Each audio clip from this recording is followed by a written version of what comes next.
What up, everybody? Welcome back to the Extra Attacker Podcast Season 2. What the heck does this look like? This is something I haven't seen in a while. Whoa, this is crazy. What's going on? Oh crap! Oh crap! I hear myself. Oh no. Oh no. Oh, hey, geez. we're still in preseason form, guys. We're still in preseason. There's still a day before the regular season. Yeah, And look, we have yeah. all fancy new stuff. It's all fancy. We had some remodeling around here. We have new boxes that we put ourselves in because we like to think inside the box around here. We have a new background. Okay. And Okay. we have topics. Whoa! Whoa. We're like becoming a professional outfit here. It looks so fancy and so nice. And look, Jeff. What we have the interactive predictions graph. We have and look, it has a border and all the fun stuff. You're amazed by the simplest things, ladies and gentlemen. Fancy toys for fancy boys. What can I say? Ugh. Well, how was your summer? How was the off season for you? Summer was grand. It was nice. It was warm, and I did things. Great. Yeah, Great. We do I'm enjoy forgetting all of the things I did. So what we can ask you what you did this summer. What exciting things happened this summer? I don't know what you're talking about. What did happen this summer? I have been so freaking busy. I have not had a day off to just sit and do nothing all summer. But girls will do that to you. Yeah. Just found himself a little lady friend. A lady friend. Lady friend. If Gross. she's watching right now, I'm sure she is incredibly embarrassed. So sorry, not sorry. Sorry, not sorry. It's fine. But yeah,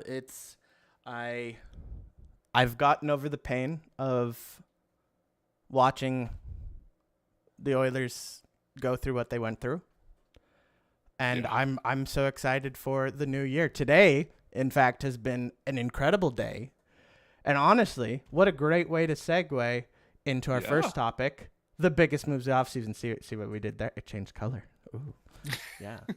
For those of you So just watching on audio, you'll be so confused, but it's fine. Because, yeah, we're also going to be on Spotify and Ooh. other things this year. Yeah, we're going to be uploading there. Yeah. Yeah. So shout out to anyone listening wherever podcasts are sold. But, yeah, today, October 6th, 2025, the day the great McDavid set a new standard for what we can all hope and dream of when it comes to all of our superstars in signing Yeah. Keep the dreaming. craziest deal.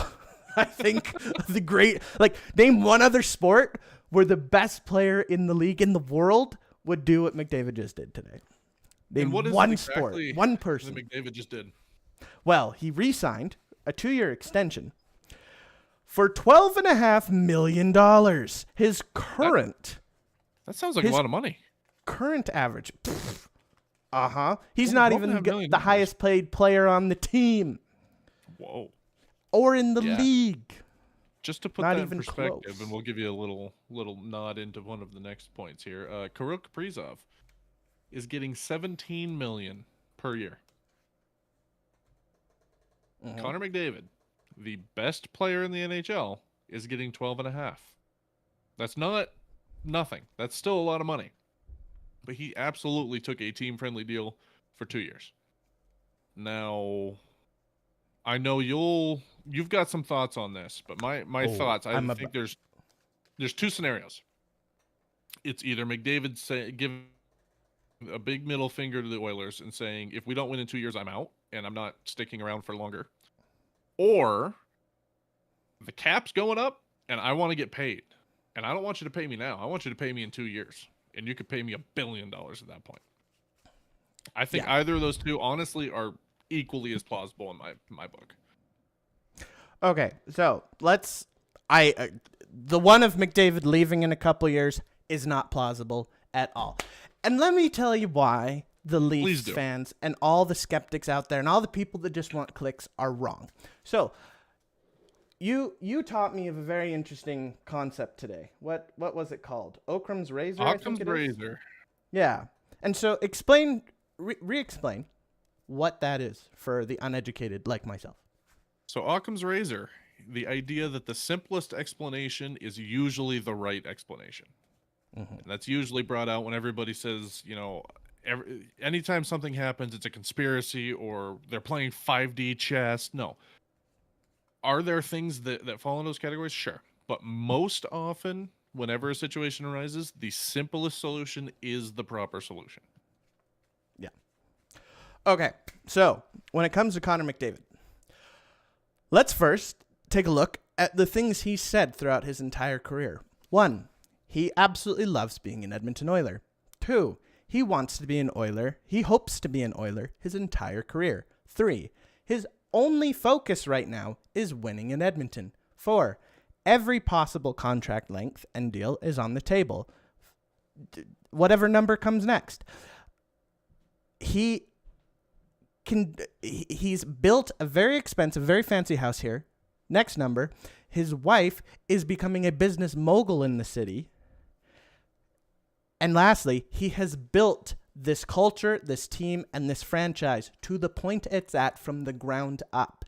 We even got a new arena after he came here. It was already in construction, but he started here. Yeah. Also, what other team has the cap space and a team to be better than the Oilers that could take him on? So all that in context. How next kind of major area? How often do we talk about, oh man, why don't these superstars take these, lower contracts so they can get a bunch of other great players around and have a super team and win all the time? We say that like they never think it. Well, guess what? McDavid's thought it and decided, I actually only care about winning. I want to not screw over my team. I know I've been given a blank check. McDavid's the only player in the league right now where the team doesn't negotiate. They just ask him, hey, buddy, what do you want? What do you want? Yeah. And so now, since we only know what the cap's going to be till the end of this extension, because the cap's going from 95.5 this year to 104 million next year to 113.5 the following year. That's all we know. And there's all kinds of crazy projections as to how high it could go. Sure. It doesn't make sense for him to sign for longer than how long he knows the cap's going to be, because he doesn't know what kind of impact the money he'll be asking for will have on the team. Yeah. Counterpoint here, just devil's advocate. If we're going to go with your theory that, I'm all about the team, I want to win at Edmonton, I'm going to take less money, it's team focused, team central, focus on the team, not myself. Cool. If that's the case, why not sign 8 years, 12.5? Why only do 2? Because if we're saying that he's signing this 2-year deal at a low rate to be team friendly, but he's going to do 2 years because he wants to get his bag 2 years from now, that seems contradictory. He's either team friendly or he's not, And the answer to that is, and I think it connects to the timing with Kaprizov signing a little bit, is he also has a minor responsibility to the rest of the league for being the comparison value as to what players are worth. Most players who aren't the best compare their value and can determine how much they should be paid based off of their relative skill to the next highest paid guy. So McDavid has a responsibility, and I can guarantee you the NHLPA is pissed right now at McDavid for this deal, because he's supposed to be getting more. But McDavid saw Kaprizov sign for $17 million. He's like, okay, you know what? That's something that people could compare to. And, the other players that are going to be signing soon, well, it's like if Kaprizov's getting this much and I'm this close to as good as him, I should be getting 15 million, 13, whatever. Yeah. He does have a responsibility to the league and to his fellow players outside of his team to be making enough to help them get more as well. Fair. And so waiting to see how high it's going to go, he can see how much he can earn to help other players around the league and potentially hurt other teams to put them in cap trouble while not putting his own team in cap trouble. So take it as you go. It's a fair point. It's a fair point. I think that's a good argument. Like I said, it was devil's advocate. I think that's a fair argument for that. I mean, it's an unfortunate reality that it's all relative. I mean, it's not like you can say, you know, one goal is worth $1 million. And so you scored 40 goals, you get $40 million. It doesn't work like that. So everything's relative, like you said. It makes sense. You know, Kaprizov set that benchmark well enough. And realistically, I don't think there's any players in the league that are better than Kaprizov that need to sign a contract this year or next year. Everybody that is better than he is has got their contract under control. And so he very well could have looked at that and said, okay, that's taken care of. Now I can purely focus on a team-friendly deal. And to your point about the Players Association, I'm sure they've been pissed at Crosby for 20 years. He's been doing the same thing. Yeah, his $8.7 million a year. Yeah, gotta love it. Good on him. I love that. That's awesome of him. Like $8.7 million. I can't even dream of having that much money. He's making it every year to play hockey. He doesn't care. Like, good on him. Yeah, a lot of good it's doing, but good on him for trying. Yeah, well, that's something we could speculate on for forever. But yeah, what other big signings as of late have happened, Jeff? Well, I find it very interesting. It wasn't even an hour after the McDavid signing. Jake Wallman. Oilers signed him. He's injured right now. They still signed him to a 7x7. He's just tweaked something. He'll be back. Yeah. Like they're hoping opening day, but they're also taking it a day at a time because they don't have to rush. But yeah. He improved a lot last year when coming to us, and let's lock up our defense. I just want to point this out too. I remember last year when that trade took place and you guys got Wallman, and I messaged you. I was like, dude, you should be through the roof excited right now. And you were like, I don't even know much about this guy. And then I learned he was the guy that did the gritty when he scored in overtime. I'm like, oh, it's that guy. True. I just didn't know his name. But last year, he got released as part of a salary dump, or put on waivers rather, as part of a cap dump. Picked up by San Jose, went to the worst team in the league, and then got traded to Edmonton just to get signed to a 7-year, $49 million contract. Good for him. To go from the lowest you can possibly go to that big of a deal in not even a full season. Good on him. And I think he deserved it. I have been high on this guy for a couple of years now. I think he is underrated as far as defenseman in the league goes. I'm not going to put him on a Makar or Quinn Hughes level, but I absolutely think he is underrated and is overlooked in this league. So I was very happy to see him get his bag. Yeah. I'm very pleased with the work the Oilers have been doing. People are underestimating us again, but it'll be fun. Though speaking of underestimated teams, the Minnesota Wild have been making moves too. Going wild. They've been making some moves here. They're locking these guys up. Yeah, Kirill Kaprizov at the 8 years at $17 million. Highest annual average, but I believe the second highest amount ever given to a player. I think Ovechkin still holds that record, if I remember correctly. Back when contracts could be longer than 8 years. Nope. Deal breaks the previous NHL record for total value and average annual value, both held by held by Ovechkin and Leon Draisaitl respectively. Okay, there you go. So Ovechkin was total value, Draisaitl was AAV, and that just broke them both. Well, congrats to Kirill the Thrill. 8x16 wasn't enough. He rejected the 8x16. It had to be 17. We all thought he was crazy. Minnesota wanted him. And I will go to what the are you supposed to do, though? He is one of my favorite players to watch. The kid's good. Yeah. If he can stay healthy, he's good. But this is the thing. He's a winger. This much for a winger He's Yeah. crazy. I think it goes back to the point you were making with McDavid that some of these contracts, I think this was, yeah, he deserves a big contract. I think a lot of this, the Minnesota Wild had to look at the rest of the league and say, we kind of have to start setting the pace here. This was a pace-setting contract because now everybody else for any superstar is going to be forced to overpay even more than that. And in 3 years, 5 years, 7 years, when the cap goes up, this 8x17 isn't going to look nearly as big as it does now. Yeah. So And I think too, they kind of had Kaprizov knew he had to be given a blank check, because if Kaprizov left, where do the Wild go from there? They're their not window immediately shuts. well. They're not easily an attractive place to go for some reason. Like for some reason, players don't instinctively want to go there. So if you want, and even if you overpay your stars, if you can get good stars, you'll end up saving more money because other players will take deals to come play with them.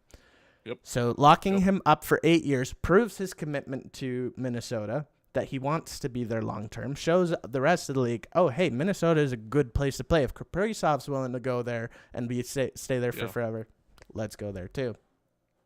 And so that means, Marco Rossi's got 3 by $5 million.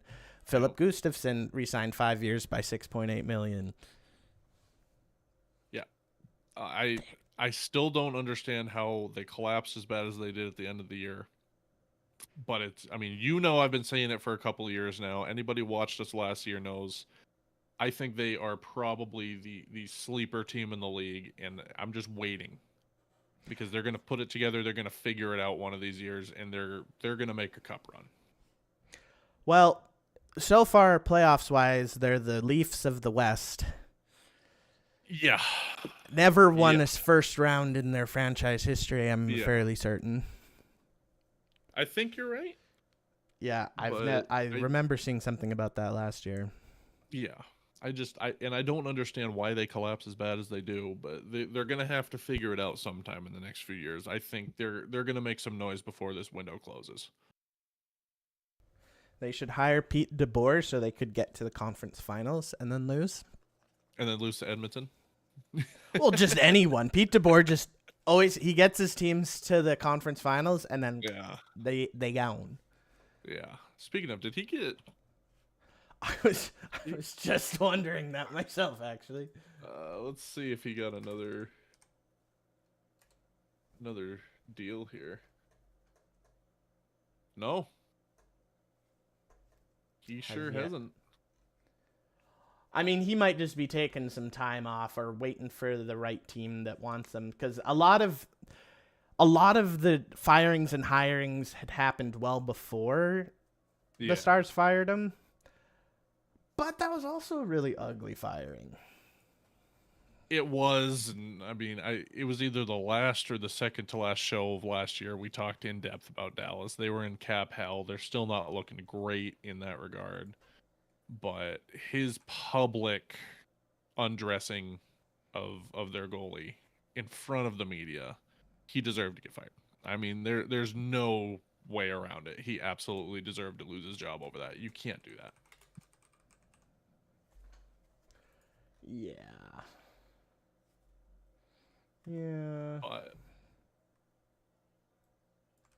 anyway, Luke Hughes. New Jersey signed him again, $9 million by 7 years. So he is going to be there for a while. And last crazy. I heard, he's looking good.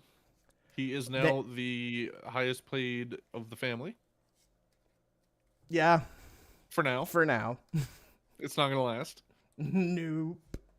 But, he's the highest paid of the family. And yet he's the worst of the family. Currently speaking. Currently. Yeah. I mean, here's the thing with Luke Hughes. He's getting overpaid a lot right now based off of what he's done. But he's projected to be very, very good. Very, very good. Yeah. And so New Jersey's kind of taking a risk and getting ahead of the 8 ball here and locking him up at this price for a long time. If he lives up to the potential he's analytically anticipated to get to, That this is contract's going a to look steal. like an amazing contract. Yeah, it's going to look like a current Cale Makar contract. Pretty much. And I think again we keep mentioning it. We're gonna have to keep mentioning it probably for the next 2-3 years. But the cap rising every year is absolutely changing the way that teams are looking at these contracts, and you kind of have to start overpaying players because every player knows, yeah, I might be worth 5 million, but you're gonna have a lot more cap space starting next year. So now I want another percentage of that. So I may have been commanding 8%. Next year, that 8% is only 6%. I want to stay at 8%. So you got to pay me 10 now so that next year it'll be 8. Players know Yeah. this, and they're absolutely leveraging that. And it's been really interesting to me how many players are still willing to sign max term contracts right now with how little we know Yeah. about the actual Yeah. pace that the cap will go, because I've heard some crazy speculations as to how high the cap could go by even just 2030, that Yeah. a lot of these contracts that right now are going, how in the world could that player's not worth that? That's an insane overpayment. It won't be. It won't be in a couple of years, yeah. Yeah, but then you also have to look at some of these guys that there are players that I don't care about the team, I don't care about winning, I just care about making as many millions as I can. Yeah, those players exist. Are there plenty of them that say, yeah, 8 million, I can live on that. 10 million, I can live on that. And don't care that contract is going to be an underpayment to them in 5 years? Yeah, plenty of players don't care. I'd rather be on X team and take less money because this is where I'm happy, this is where I want to be. Those players exist. So I'm sure some of these guys are like, yeah, I could wait another year and get paid another $3 million, but who cares?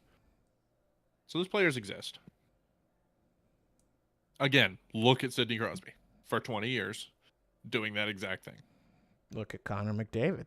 Look at Connor McDavid He's always today. taken less. Well, he's always taken less than he could, though. That's the thing. Yeah. Every contract, except for his entry-level contract, which he took the max because it was, 1.2 million or something. Yeah. Exactly. Rookie contracts. Can't blame him on that. Yeah. Yeah. The other, Speaking of team-friendly deals, though, holy cow, Anthony Stolarz. Yeah. Anthony Stolarz. 4 years, $3.75 million. That's crazy. That's very team-friendly. That is very team-friendly. Good on him for doing it. I honestly, I don't understand how the Maple Leafs suck as bad as they do. Because they have a lot of talent, but then Joseph Woll and Anthony Stolarz together as the 1-2 punch in the goalie tandem, I don't know how they do as bad as they do. Like, that is insane to me. Yeah, well, I mean, just look at these last couple years of Stolarz, his stats. Yeah. It has been only in 34 and 27 games played, but last year he wasn't expected to be the starter, but ended up splitting games with Woll. Had a little bit of interest, but 926, 214 across 30 games. Yeah. That's exactly what the Leafs have been. Like, he could really, really get above that number of the 375. I think he could at least get 5. Especially with what Allmark and Swayman are making right now. Yeah. Well, and or I heck, think what Dustin Wolf was signed for. Yeah, I think Stolarz is only as low as he is because he's not a full-time and he's splitting time with Joseph Woll. That's got to be the only reason that he's as underpaid. That plus maybe they're looking at him being 31 and saying he's on the decline. I don't know if they're looking at it that way. That could be. But yeah, because of the splitting time, I think if you send him to a team that needs a goalie and he's starting 60 games, 55 games, I think, like you said, 5 million easy.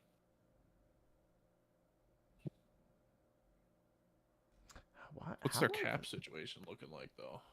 Oh, they've got $19,000 in cap space. Oh, yeah, but I'm going, where is it all tied up? That's what I'm. Matthews, probably. You've got Tavares on a good deal. Knies is on a great deal. And they don't have Marner. How are they ever going to afford Marner? That's crazy. They weren't. Well, they signed a few people at like the 3 to 4 million range in the offseason. Yeah. Tanev, OEL, Jake McCabe. Yeah, they're all staying there. Hmm. Yeah, I don't know. Weird. I'm okay with the Leafs sucking and getting knocked out first round. I think the meme needs to survive. I still can't figure out how. So Leaf fans, there's something nice for you. I can't figure it out. They got to figure something out up there. Well, Apparently look for firing Matthews to have a Sheldon. bounce back year. Yeah, Matthews will have a yeah, bounce firing back year. Sheldon Keefe wasn't enough apparently. So who knows? But But yeah, you nothing just ever will mentioned be. Dustin Wolf a minute ago too. Calgary. They're another one that the last year or two they've got some really good talent. They've got some really good players in there, and I'm not sure how they haven't figured it out at all. Like I'm not saying they're a cup contending team right now, but I don't know how they're just still as bad as they are. But they locked down Dustin Wolf 7 years, $7.5 million. Like he got paid, and I think he deserves every penny of that. Yeah. That kid's good. He's only had one season, and he's 24 years old. So I'm kind of expecting them to have a sophomore season, a sophomore year. Sure. But I think he's going to be good long term. I think he's going to be very good. And I'm excited to see him be their guy. Calgary has always seemingly had that stud goalie. Yeah. And I mean, the reason they've sucked is because their best players have been Jonathan Huberdeau and Nazem Kadri for the last however many years. Yeah. And so They definitely need help, but they're getting their young guys are starting to get better, and they did keep Mackenzie Weegar and Rasmus Anderson, their two big defensemen. So that's there was a lot of talk about them being traded potentially. Yeah, I think sleeping on Sharon Govich is a big mistake as well. I don't think he's getting enough credit. I think he's quietly very, very good. Oh, he's going to be very good. Absolutely. Oh, absolutely. But yeah, I think like you said, Mackenzie Weegar and Rasmus Anderson, huge. They're not even pickups. Just keeping them was a huge deal for them. Yeah. So yeah, so we'll see. We'll see if Calgary can step it up a bit more this year. We'll see. We'll find out. But Yep. It'll depend on some things to happen to some other teams, how well they play, and some teams' futures are starting to come into question as well as we move on to our biggest moves yet to happen. Well, there's some players that are in the final year of their contracts, Jeff, and things like McDavid and Kaprizov signing mean some big things for how teams are going to afford these guys. Who is needing to be signed? Well, the biggest one, in my biased opinion here, news broke today. Logan Cooley. We were hoping to lock him up. He gave a big middle finger to the team and said no. It was reported today he was offered a big contract over the summer. It was 8 years, $9.6 million. Almost $80 million deal. Kid's 22 years old and rejected it. Now, from a team perspective, that sucks. Everything's terrible. From a Logan Cooley perspective, he's betting on himself, and I don't think that's a terrible bet to make. I know you and I have talked about it. I don't want my words to be taken out of context. I don't want this twisted. I am not saying that he is on the level of Connor McDavid. I think he has the same type of skill set that Connor McDavid has. A lot of the things that this kid does, a lot of the hustle he has, a lot of the stick handling that he does, he is the same type of player that McDavid is. He's not to that level. He's not as good as McDavid, but I think it's a combination of the cap, the fact that he's been getting better year over year. He's going to have another huge year. We made some really good improvements on the team around him. He's banking on himself, and I don't think it's a bad bet. I could see him getting 11, maybe 12. Okay. Ooh. Let's see here how we're looking for the Mammoth then. Yeah. So We could afford it now, and the cap's going to go up. So yeah. So why do you have the deadline cap space? What?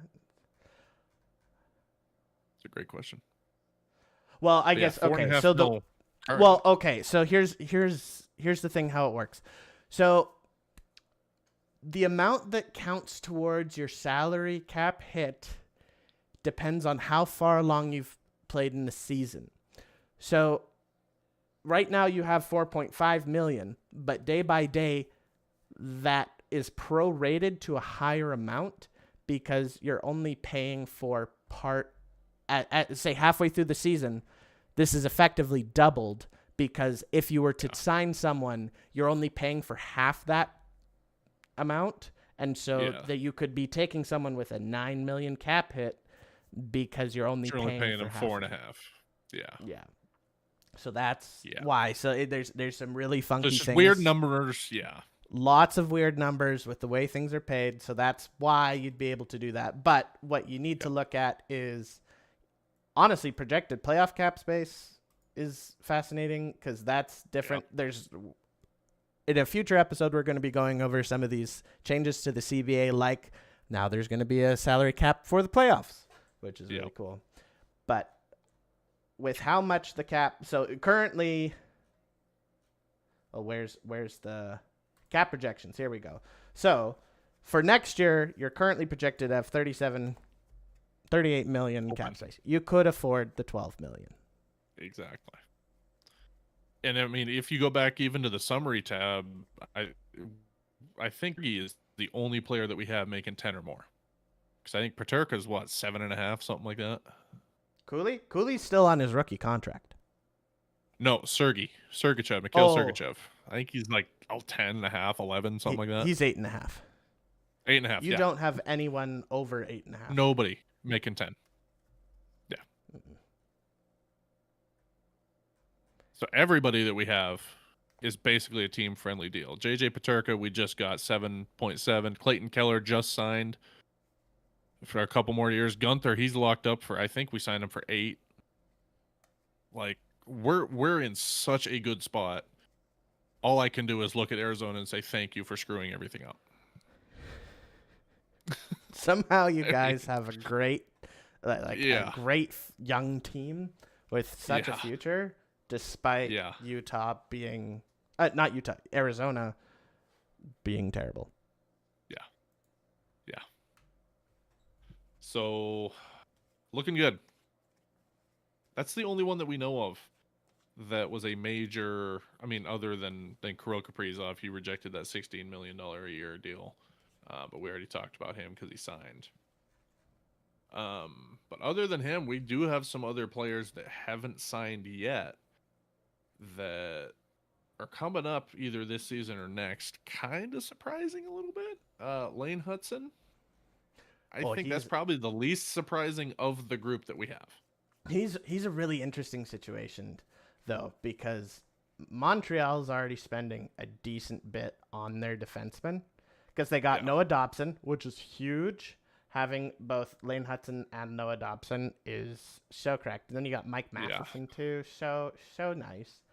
But Caden Gooley is underrated, in my opinion. Yeah, they're already spending over $26 million on their defensemen when you take out Lane Hudson. And Lane Hudson's honestly, he's so good. He's so good. He's still on his rookie deal, though, yeah? Yeah, he's on the final year of his rookie deal. So that's why I'm not surprised that he hasn't been re-signed yet. He's still on the rookie deal. They're spending a crap ton of money, and I don't think they've got much space right now. Montreal has 5.5 currently. 5.5, yeah. And they're projected to have 36.5. But I mean, Lane Hudson's gotta be he's better than Noah Dobson, and you're paying Noah Dobson 9.5.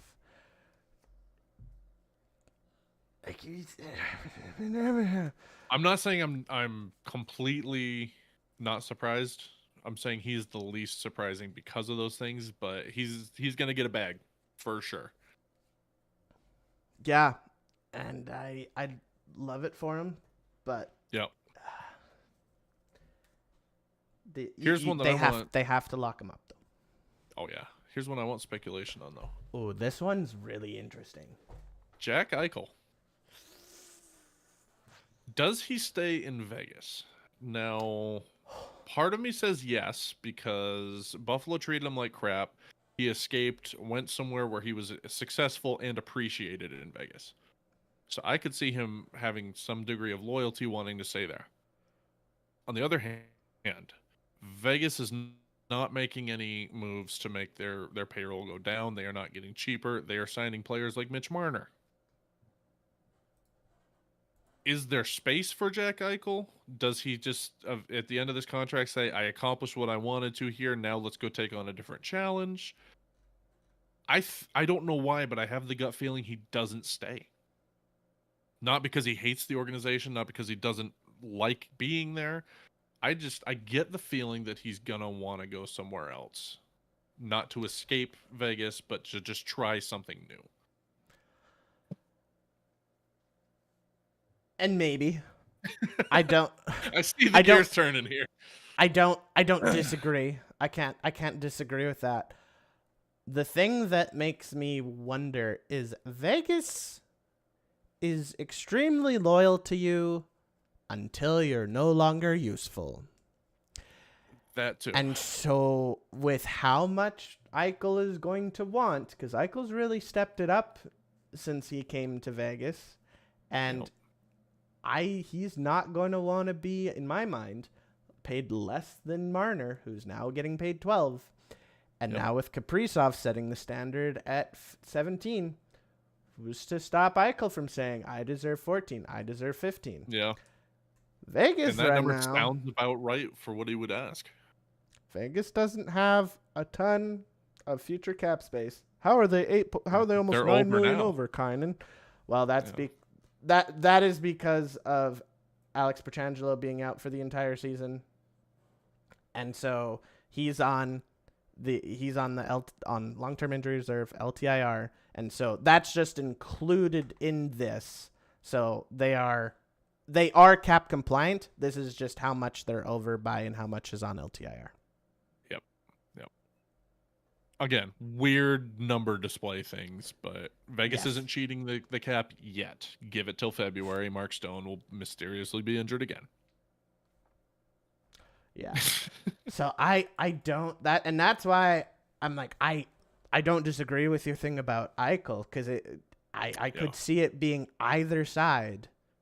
Yeah. Triggering this to happen. I don't know. Thanks for what you did, but we can't afford you. Thanks, but no thanks. Yeah, it's gonna be an interesting one. And if that's the case, he's asking for that 14 or 15. Where does he go? Maybe by the end of the season, we'll have to start speculating that. Once we get a clearer picture on that. Yeah. Marv from Home Alone getting a new home. Mm-hmm. And in a similar situation to Eichel, Kyle Lowry, he's been huge. Last year, he scored 41 goals. He's been scoring. Adam Lowry? Kyle Connor. Kyle Connor, okay. Yeah, Kyle Connor is ready. He's on the final year of his deal. Yeah. And it's only 7.1 million cap hit. But he's been really picking it up in the last couple of years, and he's 28. So this is likely his last big deal. And again, Kaprizov, we're 17. Cap's going up. He's another going to want to beg 12 to 15. Yeah. Look at Winnipeg. They next year will have technically a lot of cap space, but that's because a lot of their guys, Kyle Connor, Gustav Nyquist, Adam Lowry, Cole Perfetti, who's gonna get paid as well, Luke Shen, Colin Miller, Cole Koepke, can't forget him. Mm-hmm. Those guys are Shen, Logan Stanley, These guys are all gonna need to be re-signed. Winnipeg's gonna be an interesting one. And with Nikolai Ehlers having left Winnipeg needs to show players like Kyle Connor, like, hey, you should stay. We're still going to be competitive. Was last year a fluke? The first couple months, I think, is what I would imagine. I don't know Kyle Connor, so maybe I'm completely out to lunch. Yeah. First couple months could be a big deal for that. Yeah, Winnipeg's an interesting one. They've got a lot of space, but they have a lot of holes that need to be filled. So we'll see what they have to do. Big names though. Cale Makar. Oh, also, those guys are 2 years from now. Last one, Artemi Panarin is the last big name that needs a new deal at the end of this year. Sorry to derail, No. but I No, you're put good. those in at the wrong time. Let's talk about the bread man. Yeah, he's the interesting one because he's 33. He'll be 34 when he needs a new contract. I mean, you could start signing him now, but he's making $11.5 million. But he's a winger at age 33.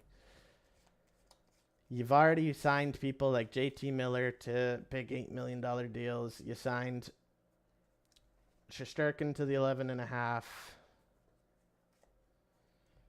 Like and Panarin had an off year last year, only getting 89 points. I know, which off year. Yeah. And to be fair, everybody on the Rangers had an off year. They went from winning the President's Trophy to not even making the playoffs. So I wouldn't even blame him for that. When the whole team collapses that bad and you still score 89 points, you're doing something right. Mm-hmm. But yeah, if he's already at 11-6, I'm not saying he is the same caliber of player as Kaprizov, but I could absolutely see him asking that money. Sure. Whether he gets it, I don't know. But I could see him taking no less than 15 and saying, I will not budge. That's the bottom dollar. But at 34 years old, that's the question. That's the question. What he wants and what he gets are not going to be the same thing. But he's still doing very well and producing at 34 years old. Yeah. Well, we'll see. We'll see. It's something to keep an eye on, everyone, because most of these, if they do sign, I expect them to be short-term deals. I don't see long-term deals going down. Yeah. But yeah. Real quick, before we get into Cale Makar here, I wanted to... Yeah, and Quinn Hughes. I've got from dailyfaceoff.com, as of 10 minutes ago, has posted this, and we just were talking about it a minute ago. Quote, my opinion is this contract is bad for other players. McDavid can do what's best for him, but Colby Cohen explains to Jeff Merrick why taking less on this 2-year extension is bad for the other players, putting them in tougher spots with GMs and with fans. So like we just talked about, we've already got it. People are coming out of the woodwork complaining, saying this is going to screw other players. They no longer have negotiating power. It's already coming, and it hasn't even been 24 hours since the contract. So there you go. And people wonder why he took so long to think about it. Uh-huh.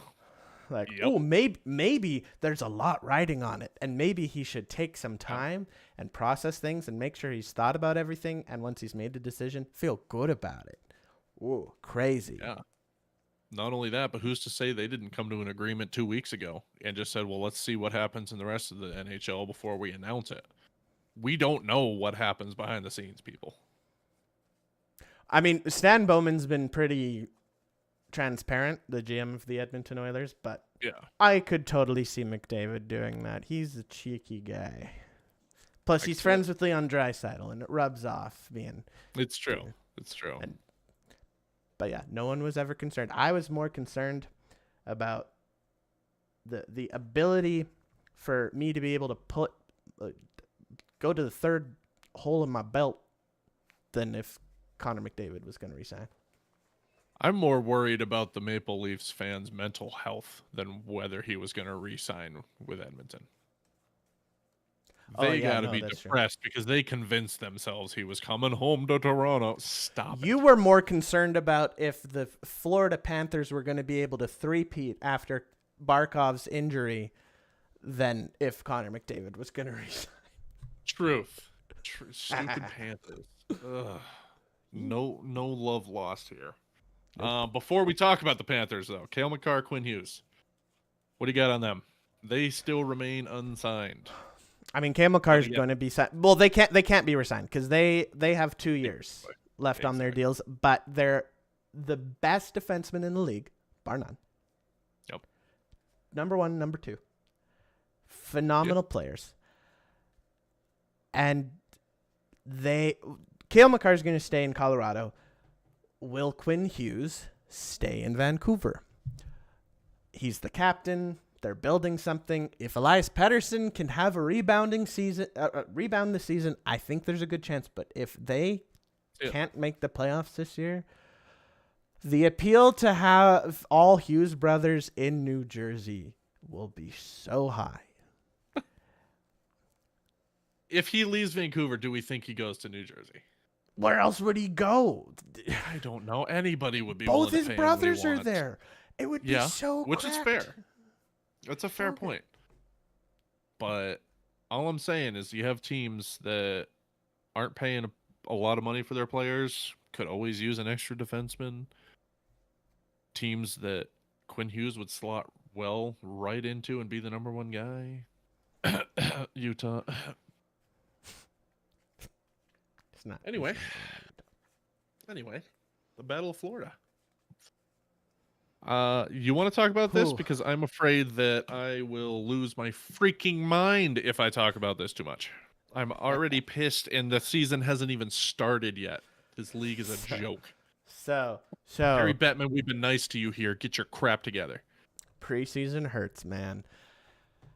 And the reffing, to paraphrase Frank Saravalli of Daily Faceoff, the reffing in the NHL is the worst it has ever been.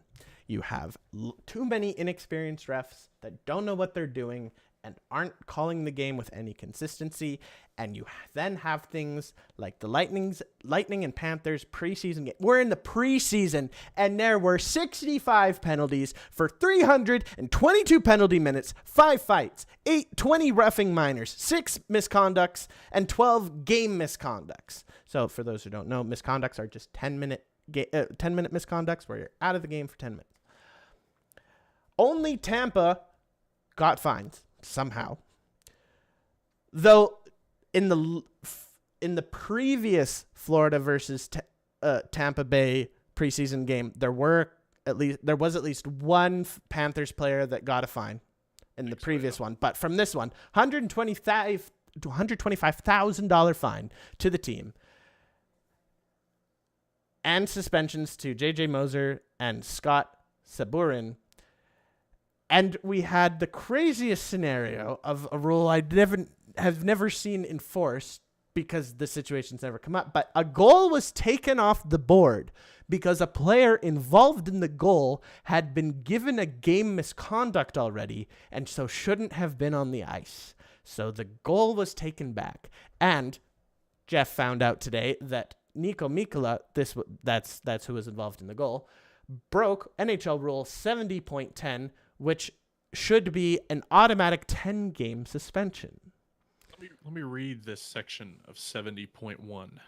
Any player who has been ordered to the dressing room by the officials and returns to his bench or to the ice surface for any reason before the appropriate time shall be assessed a game misconduct and shall be suspended automatically without pay for the next 10 regular league and or playoff games. The coaches of the teams whose players left the benches or penalty benches illegally during an altercation shall be suspended pending a review by the commissioner. The coaches will also be fined a maximum of $10,000 for all suspensions imposed on players under this rule. The club of the player or goalkeeper shall pay to the league a sum equal to the pro rata of that player's salary covered by the suspension. For purposes of computing amounts due to a player's suspension, the player's fixed salary shall be divided by the number of days in the regular season, and then said result shall be multiplied by the number of games suspended. Niko Mikkola, according to the rulebook, should be getting an automatic 10-game suspension. Fined. The team shall be fined, and then pay all 10 games worth of his contract need to be paid to the league. Guess what the league gave to the Florida Panthers? $0. so far. Enough. This is ridiculous. No fines, no suspensions, no nothing. And the league has shown time and again, and they have shown one more blatant time, they refuse to do anything about the dirtiness of this team. Hats off to the Tampa Bay Lightning. Please, somebody start a GoFundMe. I will chip in to pay those fines. Because somebody needs to stand up and do something. And if the league's not going to do it, the players will. So the article you sent me does say the NHL has not yet issued a decision on this matter. There shouldn't be a decision to be issued. It's an automatic 10-game suspension. The decision was made when the rule was written. And I agree. You know what I mean?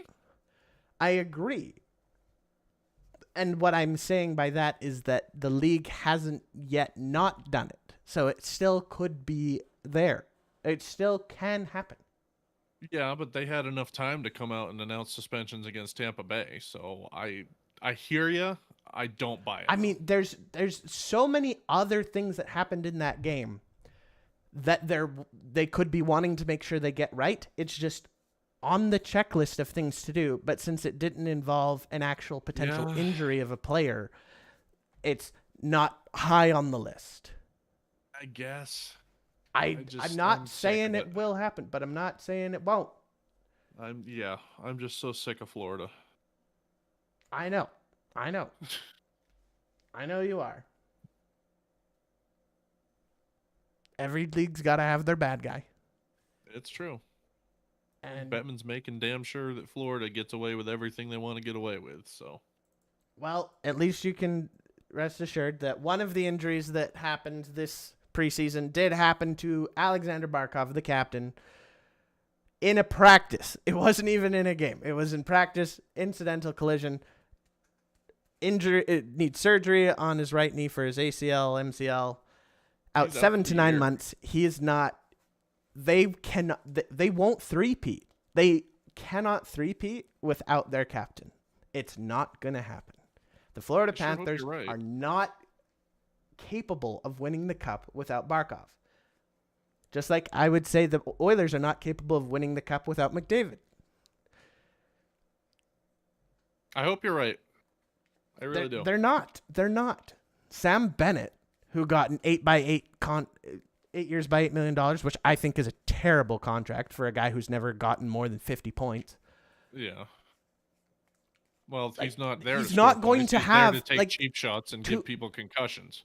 Too many of their players had once in a lifetime performances this last playoffs. It will not happen again.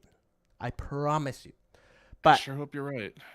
Brandon Hagel and Victor Hedman also day to day from Tampa Bay Lightning. We've got at the hands of the Florida Panthers. Mm-hmm. Can you some tell other I'm salty? The Joseph Wall not injured during the preseason, but personal matter out indefinitely. We don't know. Privacy to them. We'll see what happens. Yep. This Hopefully one's nothing weird. too major, but This next one.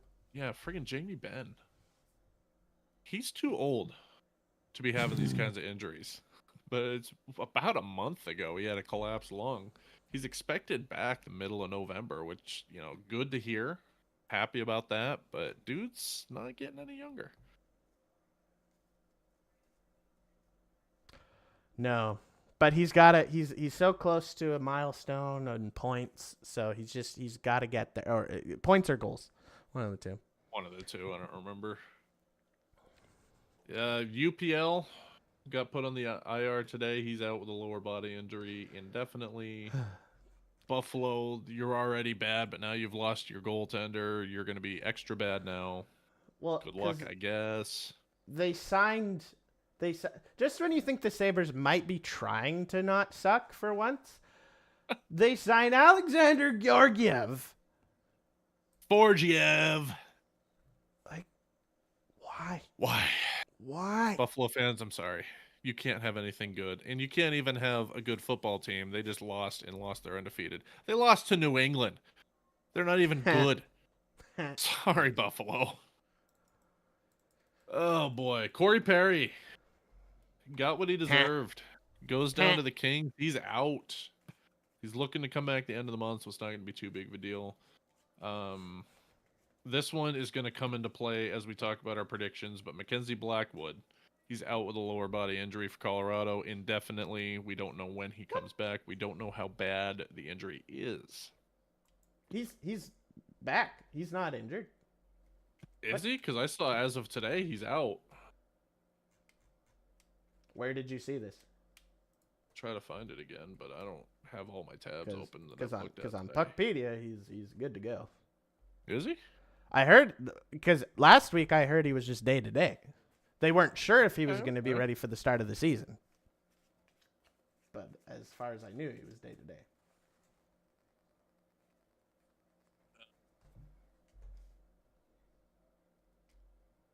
Weird. Puckpedia has it on some screens. They just haven't updated it. So the screen I was looking at shows that he's still out. Oh, weird. But then when you go to his specific team page, it shows that he's good to go. Well, to be determined. Maybe he is injured, and my page is wrong. Who knows whose page is wrong? Who knows? Probably mine. Who knows? I think the one that kind of hurts my soul a little bit. Guy he's out of the game for a couple of years, comes back, tries to make a comeback. Oh. Jonathan Toews. There we go. Quick, I did find it. There we go. He will not make the trip for Tuesday's season opener, but he is expected to return on the 9th. Okay, so it looks like maybe a game, maybe two. Yeah. So he should be back. That's not too bad.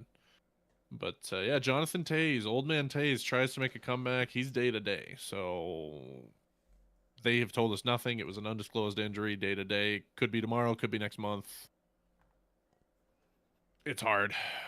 Somebody makes a comeback like that. I was never a huge Toews fan, so I'm not going to pretend it's like the biggest deal in the world to me. It just sucks. You see somebody trying to come back after a couple of years out, and then something like that happens. You feel for him. Mm-hmm. But Thatcher Demko, though. Somehow not injured. Crazy. Has this ever happened in his career? No. First prediction, though, that we're going to make for the season. How many games does Thatcher Demko play before he gets his first injury? Can I give have it be more games. Than the San Jose Sharks will win this year? No, I'm kidding. Oh, you said 13 games? Right? I give him 13, not 13 team games, 13 games that he actually plays. Yeah. Yeah. Can I just take the over or under on you? Go for it. I'm taking the over. I'm going over. Right, I believe in him. I hope for his sake. He has got so much talent. It's just going to waste while he sits there injured every year. Yep. So I hope for his sake he can stay healthy. Well, speaking of predictions, Jeff, is it time to predict the future? I have zero confidence in my picks this year. But it is time to predict the future. Okay. Which division do you want to start with? Well, you've got Central listed first, so let's go Central. We'll go with the Central. Okay, this is the Chicago Blackhawks, the Colorado Avalanche, Dallas Stars, Minnesota Wild, the Nashville Predators, St. Louis Blues, Utah Mammoth, and the Winnipeg Jets. Funny enough, I think this is the hardest one for me to figure out. I still think the Central's the toughest division right now.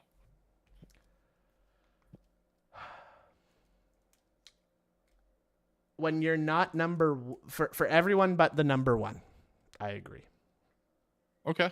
Because my number one is the Dallas Stars. I don't think there's any other team that will win it this year. Like, unless Colorado just makes a storming return to their cup performance form, but they don't have Rantanen anymore. I don't see anyone other than Dallas winning this. Well, you'll be very surprised to know that I have Dallas finishing second. Oh, okay. In the Central. Okay. I still do think they are one of the dominant teams in the division. I don't see them taking the division because I think Minnesota figures it out. You think Minnesota's The taking? Wild taking the Central. Okay. Watch them finish last.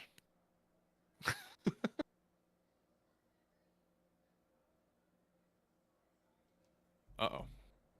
What? Anything important? No, I just got a notification that my fantasy draft, my place in the draft was now known. The randomization before an hour, and last year's winner got number 2, the number 2 pick. So, love that. Sounds about right. Stupid fantasy. I'm still pissed about our draft. Anyway, Okay. Well, who my you got at number 2?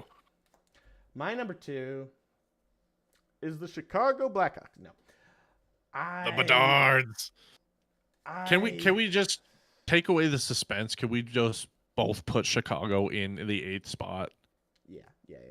Can we just be done with it? Yeah, we'll just get that out of the way. Chicago sucks. I mean, do we really need to talk about them? Sorry, Chicago fans, y'all aren't good. Yeah, I'm gonna quickly add in these because I'm feeling a little uncertain about some things because I feel like this number 2 spot could be the Wild or it could be Colorado. I kind of want to put. You know why Colorado. this is the hardest division now for me? You're taking Colorado? Well, it's okay. because it's 2 through 5 that are really uncertain for me. Okay. Because no, because I'll show you what I want to happen. I want it to be this. Okay. But it feels crazy to me that Winnipeg would drop down to 5 and the Mammoth would beat them. Like, what I really want is for the Mammoth to be a number 3, but I just don't see how that happens this year. Well, your wish is my command because I've got the Mammoth at 3. Okay, well, you can have them at 3. Is there bias there? You could make that argument. I think we were within a game or 2 last year of making the playoffs. We got exponentially better in the offseason. We didn't lose any key pieces. We only lost some of our depth players that we re-signed other guys that are better than them for cheaper contracts. We picked up Peterka. We picked up Vamelka is now our starting goalie, and we dumped Ingram's contract to you guys. But Well, getting half of it. Peterka was our number 1 priority. We needed another scorer. We got him. I wanted somebody who was going to come in on the defensive side and not necessarily put up numbers, but just get in there, be a physical presence, and start punching people. We got Brandon Tanev. I think our number 1 and our number 2 problems were solved. Our distant number 3 was I wanted a upgrade at goal. And from what I understand it's the preseason, but what I've seen out of Vanacek, he is absolutely performing a lot better than he ever has in his career. I am guaranteeing the Mammoth are a playoff team. Write that down, take it to the bank. And I really want them to be. I'm really hoping. Yeah. But that makes the awkward decision of having to put the Avalanche at 4. Fair enough. They have been underperforming for years. And like you said, they've lost Rantanen. Blackwood's going to be shaky coming off of injury. Their biggest problem has been their goaltending. I don't have as much confidence in Wedgwood-Blackwood combo as a lot of people do. I think they improved, but I don't think they're going to be a good enough addition there. Another controversial one. I'm putting the Preds at 5. I think Nashville is a much better team than what they performed at last year. I think a few guys are going to figure it out and get it put together. I still don't believe in the Jets. I still think that was a fluke. I'm putting them at 6. And the only reason I'm putting them at 6 is because there's no way the Blues do better than they do. There you go. Looking for Nashville to rebound. I like it. I hope they can. I like Nashville. I do too, but But they suck. Yeah. I don't know how, It was but terrible. But they did. The only thing I can think of is it was too many number ones that they couldn't figure out how to. Somebody's going to have to be a number 2 and somebody's going to have to be a number 3. And so I think it had to have been personality clashes. But Pacific, what do you got here? I have to. Everyone's picking Vegas, but I don't just because they got Marner, but they don't have Pietrangelo. Okay? Like Vegas didn't get better. I don't think Vegas got better. And so I think Edmonton got better. So I think Do you have Vegas at 2? Oh yeah. Well, no. Okay. No one's gonna Okay. I mean, I figured the here's Kings the are gonna hard suck part. this year. I don't even think the Kings are gonna make the playoffs this year. No. And I can't disagree with you. Let me put it this way. I do disagree that the Kings didn't get better. I think they did get better, but I don't think they got hugely better. You mean the I Knights? think anytime you sorry, the Knights.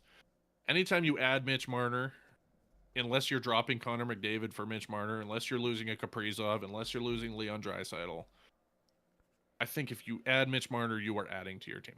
I absolutely think they got better.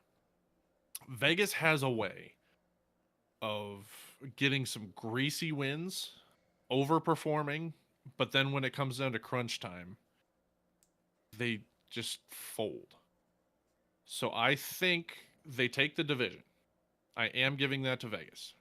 But I don't think that they have any shot of going to the conference final. All right, fair enough. So I think they'll be out early. Edmonton, self-explanatory, one of the best teams in the league.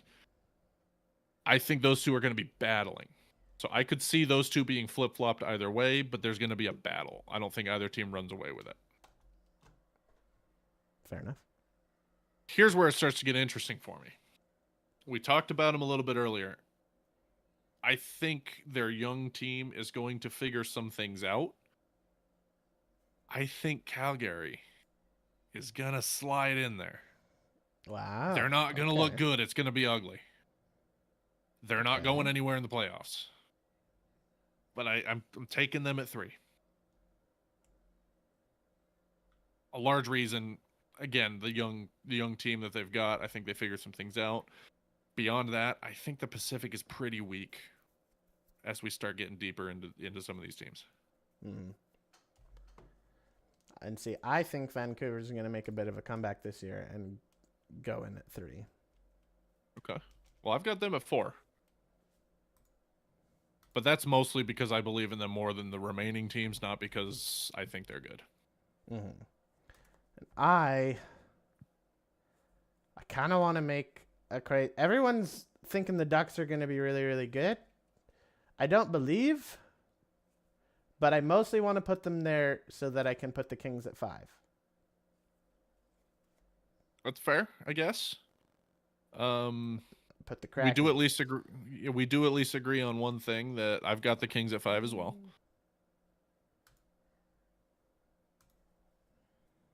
I think they got quite a bit worse. Just gonna fill it out. All right, no suspense here. Yeah, No, I've got the Kings at 5. Here's where it gets a little fun for me. I don't think they become a good team. But I think, again, these guys, they've had a lot of top picks. They've had a couple of good players go over there.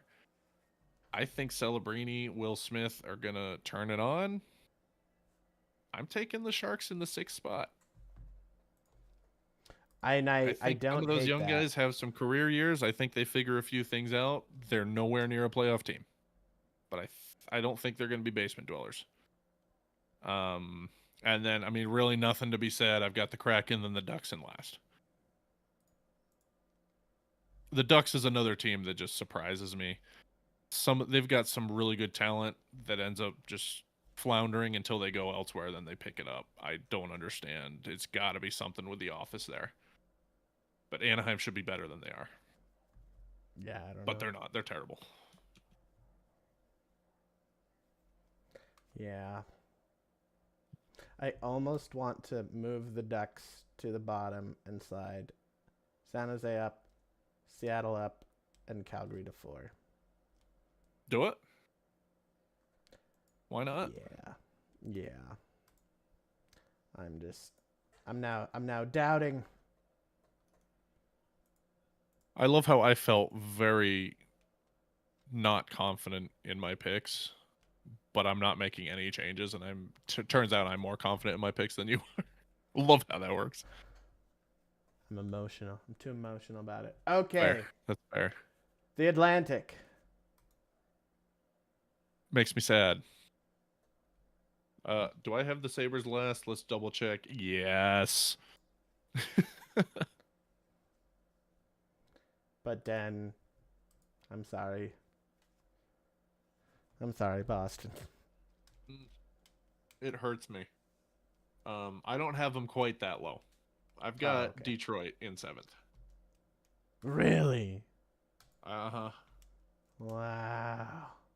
And I think they had a huge surge last year when McClellan showed up, and then they tanked just as bad as they were before. I don't really think they got better in the offseason.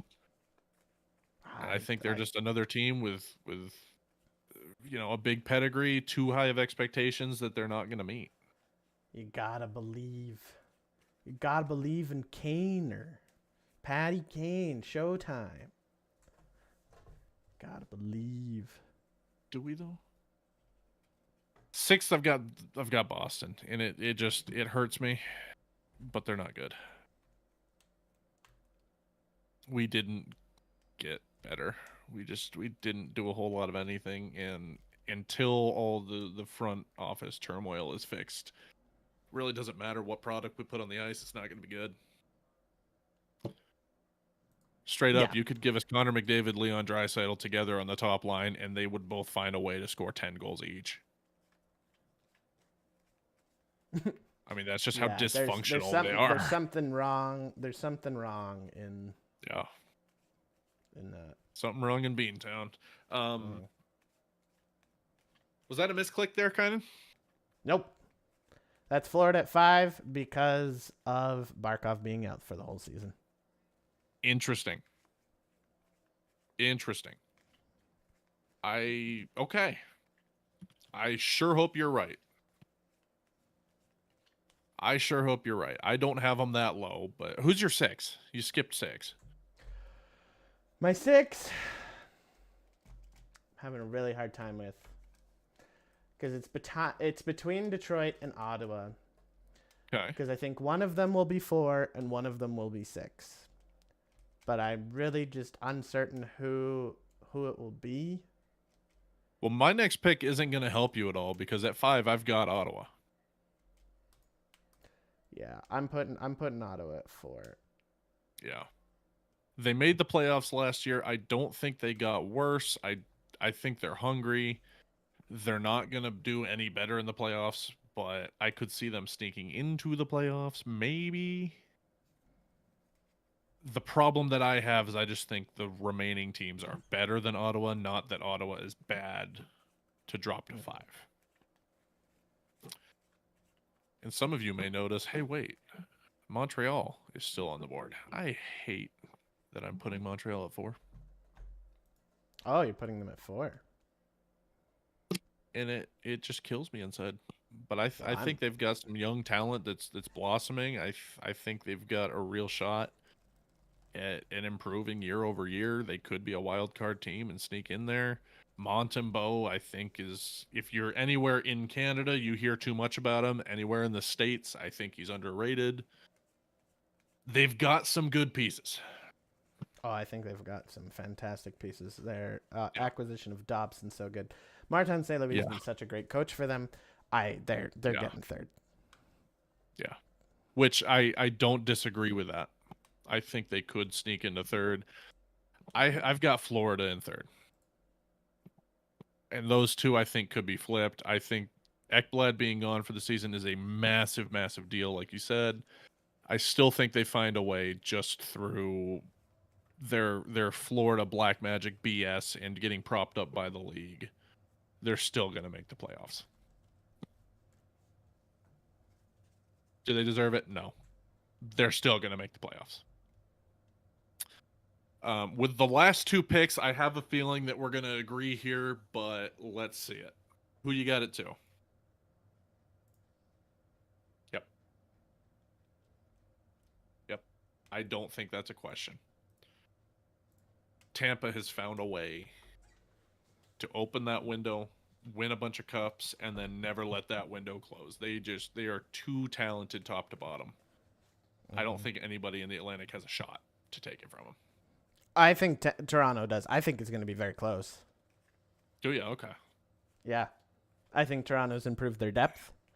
Yeah, they Sure. lost Marner, which is the only reason why I'm putting them at 2 right now, but I definitely think it's a coin flip to me between Tampa and Toronto. That's fair. That's fair. I think Tampa or Toronto is going to make a push at the end of the year, but they're going to still come up 3-4 games short. Like, it's not going to be a 10-game lead for Tampa by any means, but I don't think it's close. So, Metro. Do you want to start at the top or the bottom? Let's start at the bottom again. That's a fun way of doing it. Okay. See if we're yeah, sorry Sid. Sorry Sid. Kyle Dubas sucks. Kyle pick. Dubas is trash. The Pens are trash. There's no redeeming qualities about the Penguins. Like, they find a way, even they could be the worst team and still find a way to get worse. I don't know how they do it. Mm-hmm. Barely better than them is going to be Philadelphia. They are trash as well. They are just a terrible organization. See, now here's the thing that I'm unsure about is I can't decide whether it's going to be Philly here or Washington here. I think out of respect to Ovi, I have to put Washington in 6. Okay, that's fair. That's fair. Actually, Cap, there's no, no way. no. I totally nope. It's gonna be this. There. Islanders are gonna tank for McKenna. They're tanking for McKenna. Okay. This is going to be an interesting division then. I think this is where we're going to disagree the most. Mm-hmm.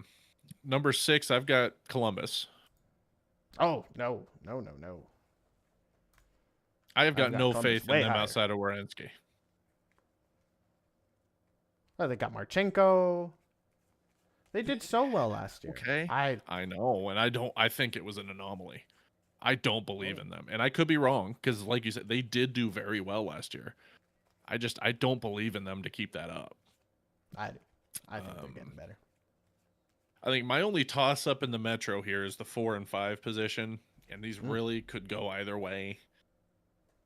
But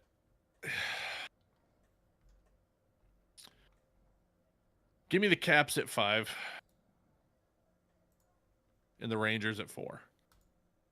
This is really my only toss up in the Metro.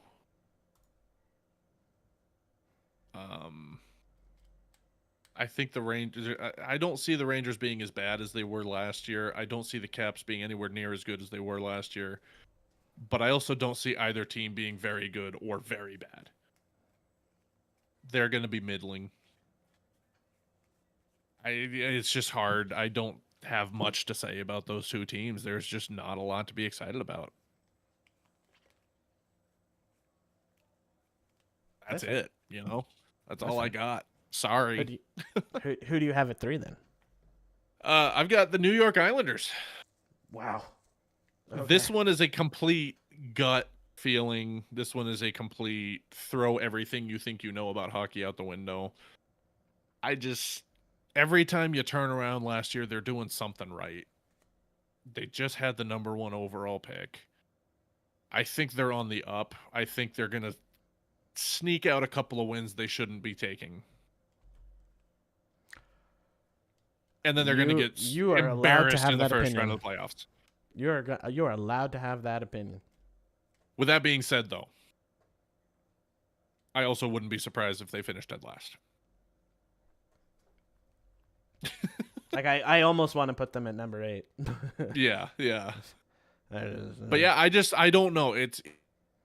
Like I said, it's one of those. It's just a gut feeling that I think they're on the rise and they're going to do some things right. Fair. So we'll see. Who's your number 2? Got Jersey at number 2. Hmm. I feel like that's probably not super controversial, but apparently it is. Yeah, and then I had obviously New I've got Jersey the at number Canes at 1. ones. Nah, I think I New just- I- Jersey's coming in hot. Jack Hughes is not going to be hurt all the time this year. I could see it. I don't think it's a bad pick by any means. I think Carolina's too strong. They're another team like Minnesota. I've just been high on for a couple of years, and they've been underperforming. And I can't shake that they're a good team. Mm-hmm. Hey, they So- finally got a win in the conference finals this last year. It's amazing. They weren't and I think swept. they're gonna ride that. I think they break the curse, and I think that'll give them a new shot of confidence. So Hey, there you have it. Our 2025-26 NHL division standings predictions. A lot of variety. yeah. I'm seeing what, like 3, maybe 4, 5, 6, 7, 8. Okay, more than I thought. Never mind. But only 8 that we agreed on out of 30. So 32. 32. 8 out of 30. So only 75% we think differently. Yeah. Nice wholesome But- number. A lot of them we just flipped the two. So honestly, our thought process for the most part That's was true. pretty similar. Yeah. Interesting. The biggest difference is our spots with Columbus. That's the biggest gap, and then I think Yeah. it's Minnesota. No, the Islanders. Islanders. Oh, yeah, one that is different than Columbus. Yeah, That's that's true. but yeah, those Yeah. two. Other than that, 1 or 2 apart on everybody. Cool. We'll see. It's gonna be a fun We'll season. We'll see what happens. I'm excited to find out. We'll compare halfway through and at the end. See how we're looking. Yeah, but now we have graphics instead of just a spreadsheet. Yay. Y'all better appreciate that one. Well, if y'all haven't been to a hockey game, go buy tickets. Go spend money. I will be in Denver this week. Have fun. I will be at Utah's opening night in Denver at Ball Arena on Thursday night. Friday night? Thursday night. Thursday night. I will be out of town. Monday, we are not going to be live because I will have just traveled home. Kynan will actually be here in Salt Lake City. Yeah. But we are planning to go live next Wednesday, and then we'll be back to our regular Monday evening time slot. So next week, Wednesday, after that, back to Monday. Sweet. Any last words Love it. for us, sir? Rutabaga. Great word. See you later, everybody.